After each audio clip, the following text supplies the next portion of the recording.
Sir आपको मैं खुशामदीद कहता हूँ शरीफ शो में। बहुत बहुत शुक्रिया।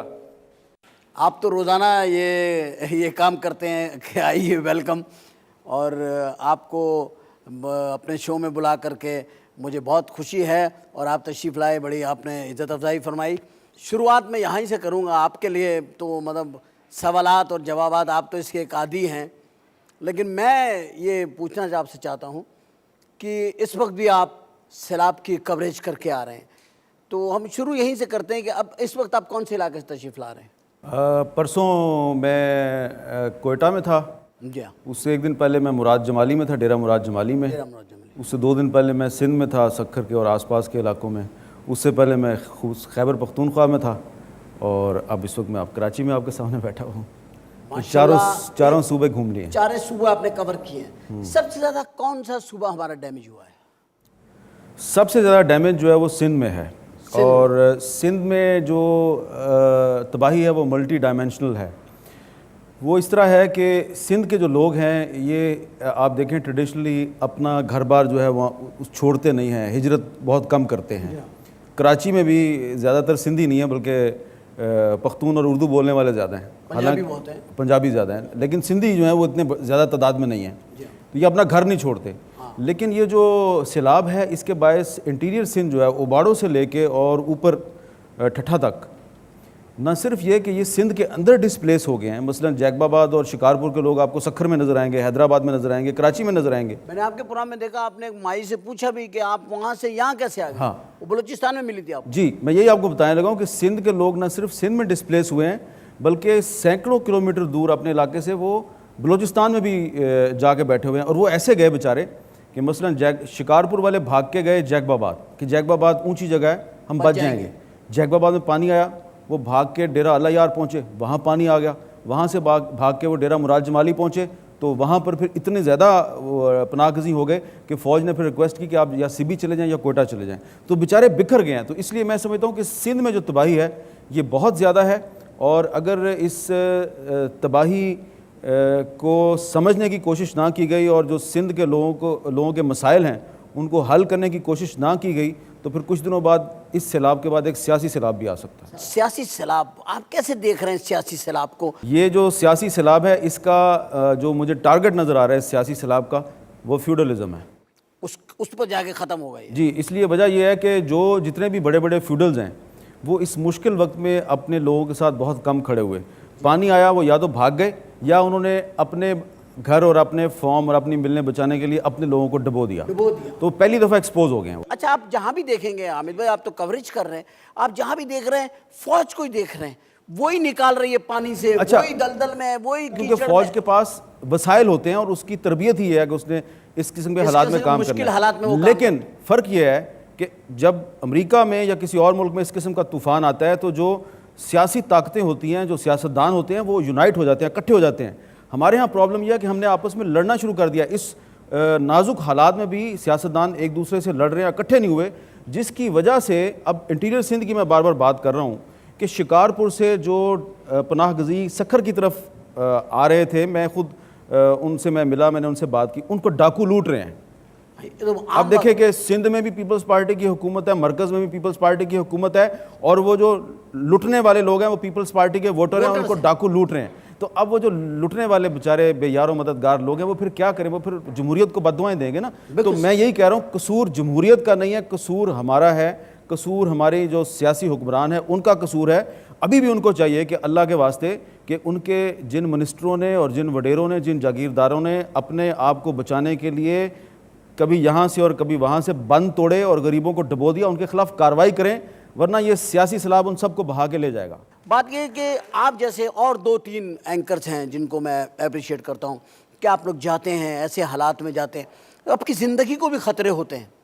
कितनी मरतबा मैंने देखा आपको, जब आप उस वक्त ये तालिबान के ज़माने में भी आप उस तरफ गए, उस एरिया में गए आप, और खैबर पख्तूनख्वा में जब ये सरहद उसका नाम था, उस वक्त आप वहाँ रहे और कितने ख़तरात में रहे।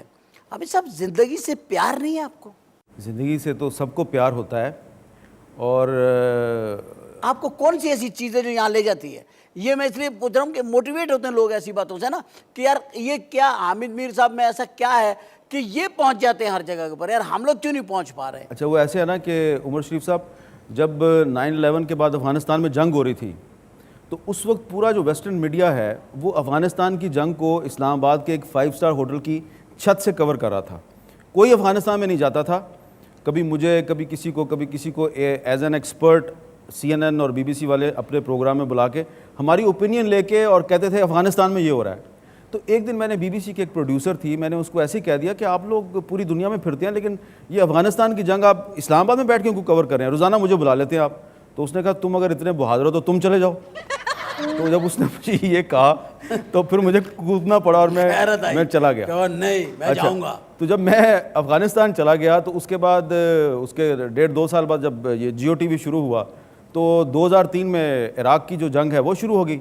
जब इराक़ की जंग शुरू हुई तो अब मैंने किसी को नहीं कहा, लोगों ने मुझे खुद ही कहना शुरू कर दिया आप इराक़ कब जा रहे हैं, आप इराक़ कब जा रहे हैं। अच्छा, लोग एक्सपेक्टेशन कितनी बढ़ गई कि लोग कह रहे हैं ये आदमी वहाँ क्यों नहीं जा रहा है। अच्छा, वहाँ गए थे तो आपको अभी तक गए क्यों नहीं आप? तो फिर मैं इराक़ चला गया। इराक़ जाके उस जंग को कवर किया। तो वो पहली दफ़ा पाकिस्तान की जो नया इलेक्ट्रॉनिक मीडिया था उसकी तरफ से पहली दफ़ा जो है हमने बगदाद में जाके उस जंग को हमने लाइव कवर किया। फिर उसके बाद वो सिलसिला शुरू हो गया, फिर लेबनान की जंग, फिर चेचनिया तक पहुंच गए, फिर फ़लस्तीन पिछले साल गज़ा में जाना पड़ा, वहाँ पे भी इजरायली फ़ौज की जो बमबारी है उसका सामना किया। तो लेकिन ये तो सारी बाहर की बातें हैं ना, लेकिन जो सबसे ज़्यादा जो मुश्किल आप अपने साथ आपको लड़ना पड़ता है ना, वो जब आप अपने मुल्क के अंदर कवर कर रहे होते हैं और आपके अपने लोग आपके सामने मर रहे होते हैं, आपको उनका बताना भी है। और फिर सवात में जब तालिबान ने एक दिन मुझे, कैमरामैन समेत और मेरे प्रोड्यूसर को मुझे पकड़ लिया और हमें गिरफ्तार कर लिया। और फिर जब जिस तरीके से उन्होंने हमारी इंटेरोगेशन की तो उस दिन हमें ये एहसास हुआ कि हम दूसरे मुल्कों में जाके जंग कवर करते हैं और बड़े हीरो बनते हैं, हमारे अपने मुल्क का बेड़ा गर्क हो गया। और उस वक्त एहसास हुआ कि इस मुल्क को अब बचाने की ज़रूरत है। तो जब आपको ये एहसास होता है तो फिर वो एहसास आपको खींच कर इन ट्रबल्ड एरियाज़ में लेके जाता है कि यार ये मेरी जिम्मेदारी है यहाँ पे जाके लोगों को बताना है कि सूरत हाल क्या है। माशाल्लाह, ये इतनी खूबसूरत बात है। मेरा अपना ज़िंदगी का तजुर्बा भी यही है कि जब आप ज़रा हट के आते हैं, ज़रा सा और आते हैं तो सुर जैसे लगते हैं और सुर लग जाते हैं, वही गायकी में और इस चीज़ों में बड़े स्पेशलाइज कर जाते हैं वही लोग। आपने इतनी खूबसूरत बातों में ये बताया, वो कवर किया, ये कवर किया। आपको ये जो पाकिस्तान के अंदर जंग चल रही है इस वक्त, इसमें एक ब्रेन वॉर भी चल रही है बीच बीच में, जो फैसला नहीं कर पा रहे हैं भाई क्या करें हम। तो आप क्या देखते हैं कि अब आप कोई नेक्स्ट कौन सी सिचुएशन कवर करेंगे? मुल्क में करेंगे या मुल्क से बाहर करेंगे? सही बता दूं? सही बता दें। मैंने तो आपसे तवक्को ही सही किया, तब तो बात की आपसे।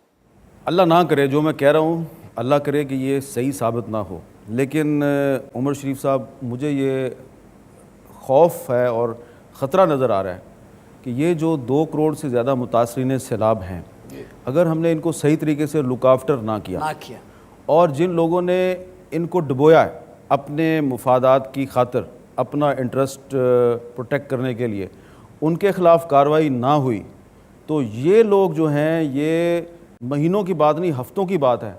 ये जहाँ पर भी किसी भी बड़े शहर में, अर्बन सेंटर में ये इकट्ठे हो गए, ये किसी को नहीं बख्शेंगे। जो इनके साथ हुआ ये आपके साथ करेंगे और फिर शायद हम इस पोजीशन में ना हो कि हम अपने ही मुल्क में इन लोगों को कवर कर रहे हो। क्योंकि अभी जब मैं जाता हूँ इनके पास, इनके कैंपों में, दूर दराज इलाकों में जहाँ ये बेचारे फंसे हुए हैं, तो पहले वो वेलकम करते थे कि जी बहुत शुक्रिया, आप हमारी खबर लेने आए। अब उनकी आंखों में, उनके चेहरे पे गुस्से के आसार पैदा होने शुरू हो गए और वो अब ये कहना शुरू हो गए कि भाई तुम आए हो हमारी टीवी पे हमारी कहानी सुनाओगे, हमारे दर्द की दास्तान, लेकिन फिर भी किसी के कान पे जूं नहीं रेंगी, दोबारा मत आना इधर। तो ये जो है ये वार्निंग है मेरे लिए। अगर ये मसला हल नहीं होता तो अब कवर करने ना आना, हमें तमाशा ना बनाना। बिल्कुल, वो यही समझते हैं कि हम उनको तमाशा बना रहे हैं। तो अगर हम उनको तमाशा बना रहे हैं तो वो इस मुल्क का जो हुक्मरान तबका है ये उसे तमाशा बना देंगे। ख़वातीन हज़रात, बड़ी अजीब सिचुएशन वाली बात इन्होंने की और बड़ी ही हद तक सही बात की है कि हम इस वक्त ऐसी सिचुएशन में, और ये लम्हा फिक्रिया है हमारे लिए नहीं, क्योंकि हम उनके साथ हैं, हमने उनसे कोई कमिटमेंट करके कोई इख्तिदार नहीं लिया है। मगर जिन लोगों ने उनसे वोट्स लिए हैं, जिनके हाथों से उनको ताकत मुंतकिल हुई है, वो हाथ उनका गिरबान पकड़ सकते हैं। ये बात हामिद मीर साहब ने बहुत अच्छी कही है। और अगर कोई सियासतदान सियासी शऊर रखते हैं तो यकीनी तौर पर वो इस जुमले को, इसमें छुपी हुई हिकमत को भांप लेंगे, और भांप लेंगे तो वो समझ जाएंगे तो राह रास्त पे आ जाएंगे। हामिद मीर साहब हमारे साथ मौजूद हैं, और मैं अब इनसे ये जंग पूछने वाला हूँ कि ये जो हम लोग आपस में लड़ रहे हैं, इस जंग को हम क्या नाम देंगे। तो जाइए कहीं मत, हमारा इंतजार कीजिएगा। Will be right back right now.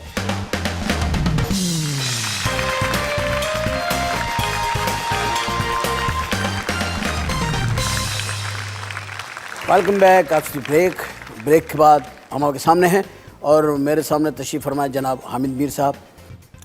ये जो इल्ज़ामात लगते हैं जब हुकूमतें चली जाती हैं, उसके जाने के बाद ही लगते हैं, उनकी मौजूदगी में जो लोग कहते हैं वो उनका तो एंगल ही अलग होता है, और वो लोग अलग ही एक सोसाइटी में उनकी रिस्पेक्ट होती है।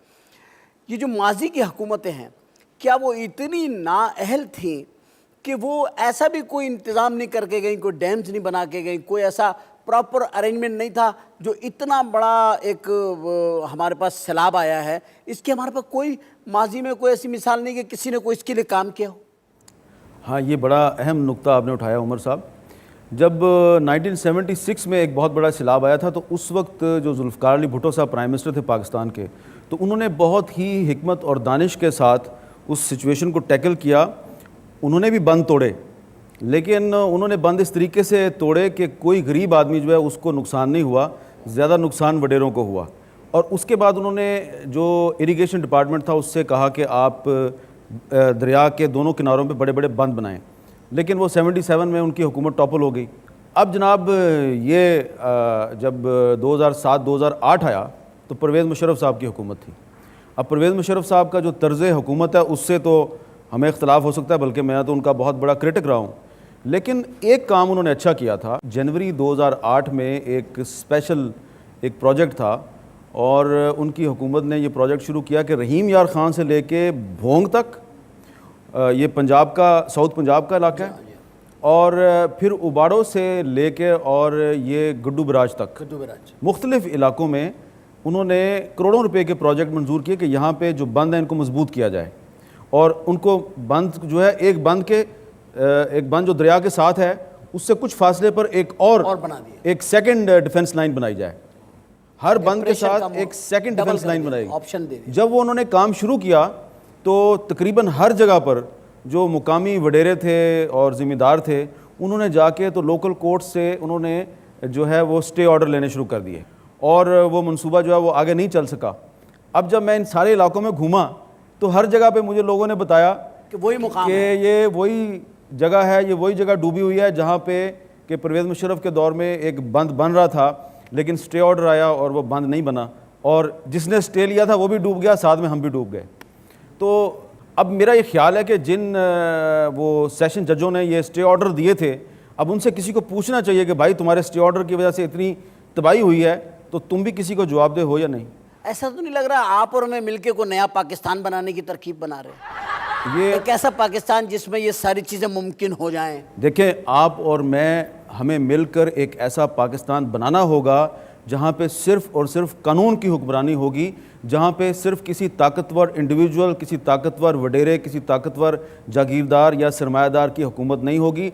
अगर आपने चंद इंडिविजुअल्स और चंद ग्रोहों के मुफादात का तहफ़्फ़ुज़ करने वाला पाकिस्तान बनाया तो मेरे मुंह में खाक, ये पाकिस्तान नहीं रहेगा। इसलिए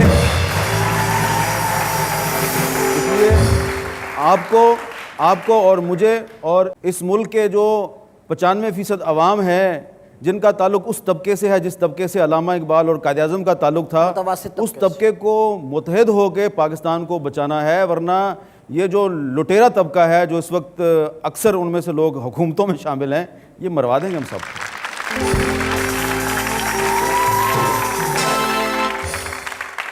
ये अहमद भाई, थोड़ी सी मैं चाहता हूँ ज़रा सैलाब से और इससे निकल के सियासत से थोड़ी सी बीच में वो लाइट वो रहे गुफ्तगू का, एक ज़रा जो आपके बारे में लोग बहुत कुछ जानना चाहते हैं जी। क्योंकि आप खुद क्योंकि एंकर हैं और आप पॉलिटिक्स को हैंडल करते हैं, तो इसमें वो एक ड्राइनेज है पॉलिटिक्स से। एक आप क्योंकि तो अवेयरनेस देने के लिए करते हैं, लेकिन लोगों को इतना आपका पता नहीं है कि आप खुद क्या करते हैं, करते थे नौजवानी का? अभी भी आप नौजवानी हैं तक मेरा ख्याल है।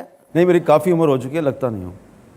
मतलब आप धोखा दे रहे हैं, आवाम को धोखा दे रहे हैं। मैं आवाम को धोखा नहीं दे रहा, मैं काफ़ी बुजुर्ग आदमी हूँ। कितने बुजुर्ग हैं? कोई मज़ार है आपका?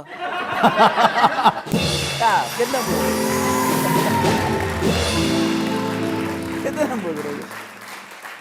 अरे इतने बुजुर्ग का आप अपने आप को क्यों कह रहे हैं? आप इतने यंग लग रहे हैं, इतने प्यारे, इतने हैंडसम हैं। ये आपका हुस्न नज़र है।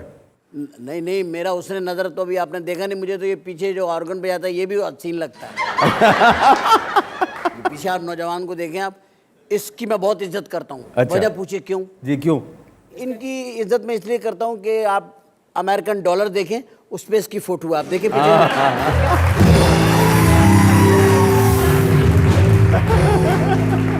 तो मैं तो सर, हम तो डॉलरों की इज्जत करनी पड़ रही है, क्या करना है, वैसी करेंसी मजबूत करेंसी है, मजबूत करेंसी है। जिंदगी सादगी से गुजारते हैं या उसमें आप वो चाहते हैं? अच्छा, एक बात और बड़ी अजीब, आप परवेज मुशर्रफ साहब के नेबर हैं? हाँ, वो अच्छा कि आपने पूछ लिया। हाँ, ये मेरे बहुत प्रिय, मुझे वो तो बताया यार, वो तो उनके नेबर हैं। मैंने कहा यार वो पड़ोसी होने का उन्होंने हक अदा नहीं किया वैसे। सही। वो चकशदाद में एक हामिद मीर साहब हैं, उनका एक फार्म हाउस है वहाँ पे, और वो मेरे दोस्त हैं और मेरे भाइयों की तरह हैं, लेकिन वो बिजनेसमैन हैं। उनका बिज़नेस जापान में भी है, दुबई में भी है, और वो डिफरेंट हामिद मीर हैं और मैं एक डिफरेंट हामिद मीर हूँ। लेकिन मैंने एक बार अखबार में पढ़ा कि आपकी कोई शादियों का सिलसिला पढ़ा मैंने। ये भी वही करते हैं? ये इत्तेफाक की बात है कि ये अब उनकी पर्सनल लाइफ है, तो मैं इस पर ज़्यादा कमेंट नहीं करूँगा। नहीं, कमेंट ना करें, लेकिन बताएं कि ये शादियाँ आप तो नहीं ना करते भाई, इतना बता दें कि आप नहीं, मैं नहीं करता। तो इसका मतलब वही करते फिर। आमिर भाई, मेरा ताल्लुक क्योंकि शोबिस से है, अब जाहिर है आपके साथ तो शोबिस का वो बेशुमार लोगों का मिलना जुलना है। फिल्में वगैरह भी देखते होंगे जब आप एक लड़के होंगे तो? नहीं, मैं अभी भी जब टाइम मिल जाए तो अभी भी देख लेता हूँ। तो ये आर्टिस्टों के कैपिटल टॉक में आप कोई मसाइल पे कभी बात नहीं किया आपने? ये फनकारों को भी बड़े मसाइल हैं। नहीं, मैंने 2-3 दफ़ा जो पाकिस्तान की फिल्म इंडस्ट्री के मसाइल हैं, ख़त्म ही हो गई सर। मैंने उस पर प्रोग्राम किया और यही मैंने इशू उठाया कि ये क्यों ख़त्म हो रही है। ख़त्म ही हो गई है। हाँ, और जो शान है वो इतना ज़बरदस्त हमारा एक्टर है, रीमा जो है इतनी अच्छी एक्ट्रेस है, इसके बावजूद हमारी फिल्म इंडस्ट्री जो है वो क्यों नाकाम हो गई है। तो वो अंदर से जो वो हासिल बहस निकलता है वो ये है कि हमारे जो फिल्म साज हैं और डायरेक्टर हैं वो आवाम के जो मसाइल हैं, जो आवाम की कहानियाँ हैं, उन कहानियों पे फिल्में नहीं बनाते। बस वो जो एक जागीर। फेवरेट आर्टिस्ट कौन रहे हैं माजी में भी, जब आप देखते थे फिल्में में रेगुलर? मैं अभी भी देखता हूँ फिल्में। मसलन मुझे जो शान है एज एन एक्टर बड़ा पसंद है, लेकिन एक्टिंग अच्छी करता है, लेकिन वो उस एक्टिंग के आगे पीछे कहानी कोई नहीं होती।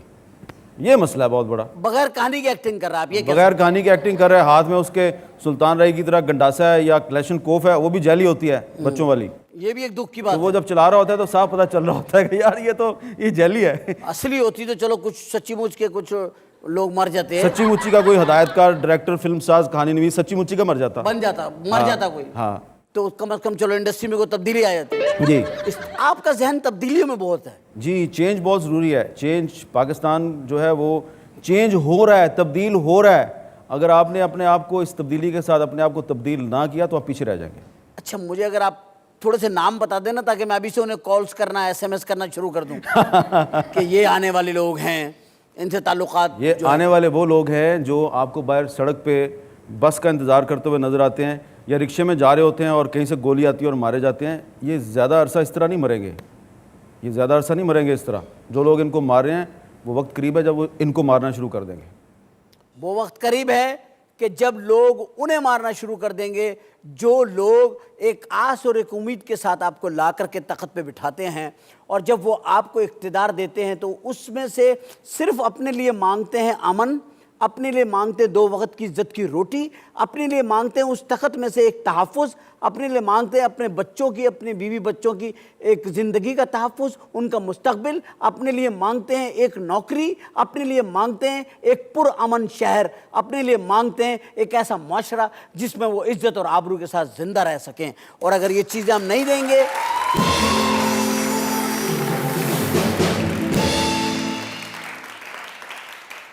और अगर ये चीज़ें हमने नहीं दी तो हामिद मीर साहब का तज्जिया फिर 101% ठीक है कि फिर ये लोग ढूंढेंगे और ये ढूंढ के जो है ना फिर अपना हक लेंगे। जी। तो इस सिचुएशन से बचने के लिए कि लोग ढूंढ के आपसे अपना हक लें, और मैं भी इस सिचुएशन में इस वक्त हूं कि मुझे भी चैनल इससे पहले कि पूछ ले कि बहुत गुफ्तगू के माहिर हो, बनते हो, बड़ी बातें करते हो, मगर तुम्हारा दिमाग क्यों ये भूल जाता है कि तुम्हें ब्रेक भी लेनी है। ख़वातीन और हज़रात, ब्रेक मेरी मजबूरी है, वरना मैं मसाइल का शिकार हो जाऊंगा और फिर मैं भी इसी आवाम की तरह खड़े होकर राह तकूंगा मेरा चेक कब आएगा।